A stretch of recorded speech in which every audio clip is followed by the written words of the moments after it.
அடி மேலே அடி மேலே அடி என்ன ஃப்ரெண்ட்ஸ் நடக்குது. டெவால் பிரவிஸ் இன்றைக்கான மேட்ச்சில் விளாட போகிறது கிடையாது, கன்ஃபார்ம் ஆகிடுச்சு.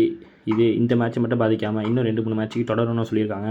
வாங்க இதை பற்றி இந்த வீடியோக்குள்ளே முழுசாக பார்க்கலாம். வீடியோக்குள்ளே போகிறதுக்கு முன்னாடி இந்த வீடியோ ஒரு லைக் பண்ணிங்க ஃப்ரெண்ட்ஸ். இவ்வளோ நாள் ஒரு வருஷமாக நம்ம வெயிட் பண்ணிகிட்டு இருந்த நாள் இன்றைக்கி வந்துருச்சு ஃப்ரெண்ட்ஸ். அதாவது நம்மளோட மேட்ச், இந்த வருஷத்தோட மொதல் மேட்ச் நம்ம இன்றைக்கி விளாட போகிறோம். ஆர்ஆருக்கு அகேன்ஸ்டாக ரொம்ப ஒரு சந்தோஷமாக இருக்குது.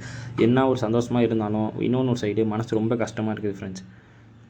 அதாவது சிஎஸ்கேக்கு மட்டும் தான் ஃப்ரெண்ட்ஸ் இந்த மாதிரி நடக்குது. இன்னும் டோர்னமெண்ட்டே ஸ்டார்ட் ஆகலை, அதுக்குள்ளே பாதி டீம் காலி. அதாவது Nathan Ellis out, Spencer Johnson அவர் ஏப்ரலில் தான் வருவார், தலை தோனிக்கு இன்ஜுரி, டெவால் பிரவிஸும் அவரும் இப்போ அடுத்த 3 மேட்ச்சு கிடையாதான். என்ன தான் நடக்குதுன்னு ஒன்றுமே புரியல ஃப்ரெண்ட்ஸ். அது இல்லாமல் இன்றைக்கி நம்ம சஞ்சு சாம்சன் டெபியூ பண்ணுறாரு, அது மட்டும் தான் ஒரே விஷயம் சந்தோஷம். அவருக்கு நல்லா இருக்கணும். நம்ம சிஎஸ்கேயோட கேம்ப்பு அவருக்கு நல்லபடியாக ஸ்டார்ட் ஆகி அவர் நல்லா ஸ்கோர் பண்ணி எப்படிலாம் ரெய்னா, ராய்டு, உத்தப்பா அவங்களாம் எப்படி பேர் வாங்கினாலும் அந்த மாதிரி சஞ்சு சாம்சனும் நம்ம டீமில் ஒரு பேர் வாங்கணும் ஃப்ரெண்ட்ஸ். அதுவும் இல்லாமல் ஆப்போசிட்டில் பார்த்திங்கன்னா ஜடேஜா, அதுவும் இன்னொன்று மனசு கஷ்டமாக இருக்குது. முதல்ல நம்ம ஜடேஜா வேறு ஒரு கலர்ஸில் பார்க்க போகிறோம். அவர் நம்மளுக்கு எந்த மாதிரியான ஒரு ரிப்ளை வச்சுருக்காருங்கிறது தெரில, பார்ப்போம். அதுவும் இல்லாமல் ஆர்ஆர் பக்காவான டீமாக இருக்காங்க. வைபவ் சூரியவன்சி, எஸ்எஸ்பி ஜெய்ஸ்வால், புது கேப்டன் இயான் பராக், பவுலிங்கில் பார்த்திங்கன்னா நம்ம ஜடேஜா, ஆர்ச்சர் அவங்களும் நல்ல பக்காவான டீமு. ஆனால் கஷ்டம் தான் ஃப்ரெண்ட்ஸ். என்ன தான் இருந்தாலும் நான் ஒரு ட்ரூ கிரிக்கெட் ஃபேனாக சொல்கிறேன், சிஎஸ்கே சப்போர்ட் பண்ணி சொல்ல, எனக்கே சிஎஸ்கே ஜெயிக்கணும்.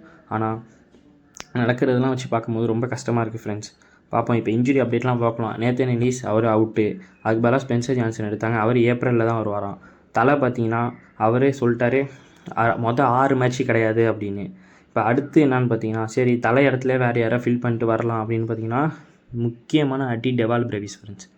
அவர் சைட் காஃப் அவருக்கு.